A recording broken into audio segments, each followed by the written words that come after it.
What is up, guys? It's your boy Rick Kakis, and today we are going to be showcasing the things you can use that will let you absolutely blast through the brand new Nether Activity added to Destiny 2 within Episode Heresy. Now, this is going to include just some extremely good meta things that you can incorporate into your Titan, Warlock, and Hunter builds, and some things that maybe aren't working as intended right now and are giving absolutely massive advantages within the Nether. Specifically, utilizing these things will let you much easier overcome the Expert difficulty Nether, and that's going to be where you get the Adept versions of the Heresy Weapons, including the uber rare Heresy Weapons. That's right, there's like a tier above Adepts in terms of weapon rarity. Did a video on that earlier today. Definitely check that out if you want to know all about those different rarity tiers, but let's get started.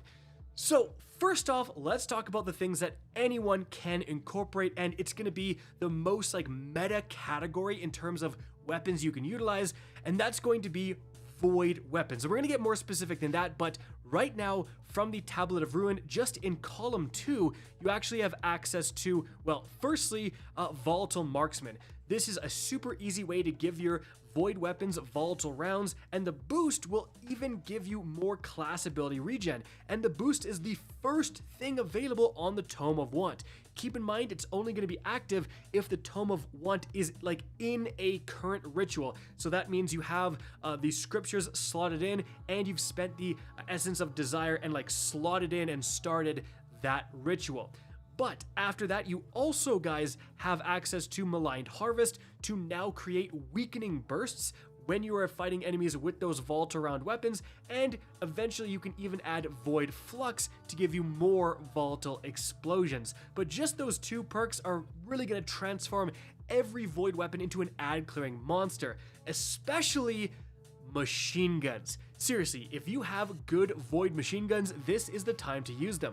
First of all, Overload machine guns is actually broken right now. It's not properly stunning Overload champions, but you can actually see that it also will have an exhausting effect on enemies, aka it will make them do less damage. This is not a normal anti-champion rounds. This is providing an additional effect in terms of that exhaustion.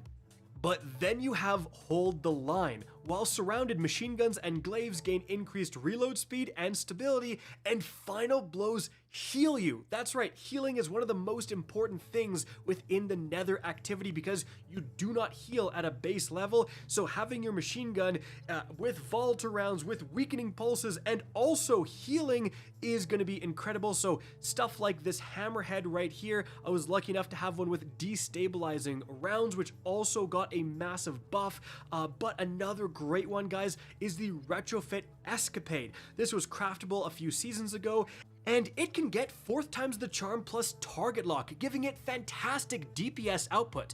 Now, yeah, it's no linear fusion rifle, but it's going to be shredding through ads with volatile rounds and weakening explosions, healing you when you kill those ads, and then when you do face something like a Tormentor, it can provide amazing precision target damage to those guys as well. So all around, void machine guns, cracked. But I mentioned healing. That is so important within the Nether because you are not going to heal at a base level, and when you're mid-encounter fighting a boss, there might not be any healing orbs around. You have to be getting your healing from somewhere. So again, void machine guns have a little bit of that thanks to that seasonal artifact perk. Another great option here, guys, is going to be support frame auto rifles. The brand new Adamantite is the first ever strand support frame auto rifle, and this is going to massively boost your teammates' health, especially because, unfortunately, I haven't got any rolls with it yet, but you can get this particular auto rifle with a perk that will heal you when you are healing your allies as well. That is so good for keeping everyone alive. And again, this is just going to be stuff that is pretty readily available. You know, you're going to be getting a lot of these support frame auto rifles just doing even normal difficulty nethers. But then we get into the stuff that's really good at healing because it appears to be bugged. what Bungie has done with the Nether is dial back a lot of the healing sources in the game. So if you have like a Devour build all set up and that just gives you infinite life normally, you go into the Nether and you notice you're basically not healing at all. But again, certain exotic weapons, and one other thing we're going to talk about, are essentially providing healing as if they're not in the Nether. They just give you massive chunks of health. The first example of that is going to be the Crimson, and specifically its Cruel Remedy trait. This says kills with this weapon heal the wielder, and precision kills also refill the magazine. And so every kill you get with the Crimson within the Nether is going to provide you with a massive chunk of your health back. Then another example of a weapon doing this is the Lumina. This requires you to get kills that leave behind remnants, and then you pick up those remnants and then you can hip fire those at your teammates to provide them with healing. And again, this is giving you essentially outside the Nether healing in the Nether, so you're getting massive heals from the Lumina. And the great thing about the Lumina is, unlike the Crimson, where it's just the wielder gets the healing, the Lumina, you can have like a dedicated healer person that can shoot it around and heal whoever is low. And then another example of an exotic giving that outside healing in the Nether is actually going to be the Suros regime, apparently. Yes, Suros Legacy says the bottom half of each magazine deals bonus damage and has a chance to return health on kill. Now, this is nowhere near as consistent as the other two we looked at, but it is going to still provide you some good chunks of healing every once in a while. But there's something else that's healing like crazy, and it's actually why you're seeing in the background gameplay I've been rocking the Consecration Titan. Even though Consecration got a pretty sizable like 55% nerf, they didn't nerf the ignition explosions, so it's still very effective. And specifically, if you are playing the Titan, guys, the knockout aspect is still healing like crazy. And you can see in the background gameplay some examples of I get a Consecration off and I just go back to completely like full health with knockout. So again, gonna be providing massive chunks of healing. But of course, with that stuff, there is a possibility that Bungie nerfs it in the future, and it will always heal you in the Nether, just not quite as much. But judging by how long it took them to re-enable Tether in the Vesper's House dungeon, it might take them a while to fix the Crimson, if you know what I'm saying. But regardless, guys, I have some more suggestions that will definitely not be nerfed and will give you significant advantages within the Nether. So the next one is actually just going to be a shout out to a couple of fantastic exotic weapons. First of all, the Choir of One. This thing is absolutely clapping in the Nether, specifically because you can actually put on destabilizing refit. This was super neglected when the Choir of One first came out, but now that destabilizing got that buff, as I said earlier, it cranks. And this is just a hyper efficient weapon, especially when you're not massively increasing the rate of fire with the Onslaught retrofit that most people were using previously. Like, you are just going to be able to use this essentially like a Void machine gun and add clear everything you come across, but then additionally you can hip fire down a lot of the bosses and it does tremendous damage from that as well. So Choir of One has really been performing well. Another shout out, guys, is going to be, well, the Lord of Wolves.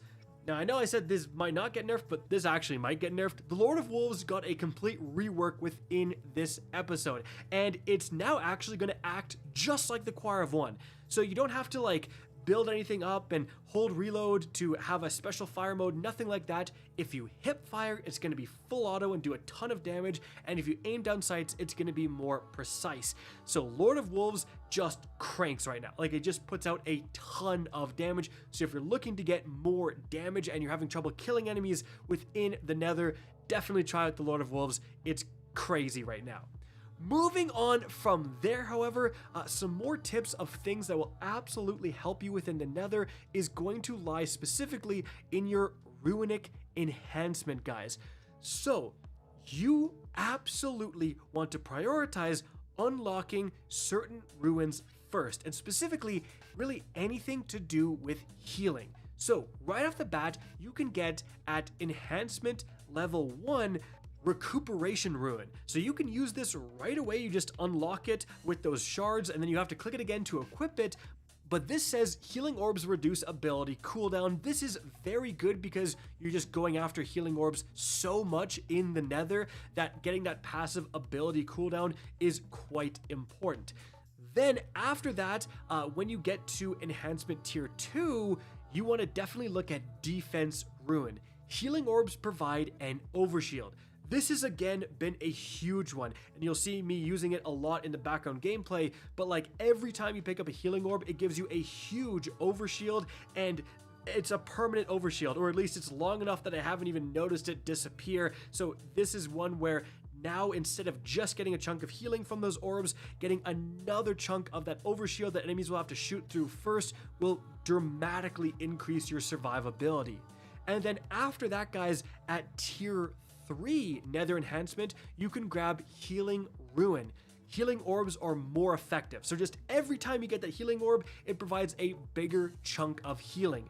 And remember specifically, Bungie really didn't do a good job of explaining how Runic Enhancement works, and if you want a full breakdown of how literally everything in this season works, I did an ultimate guide on Episode Heresy. Definitely check that out, guys.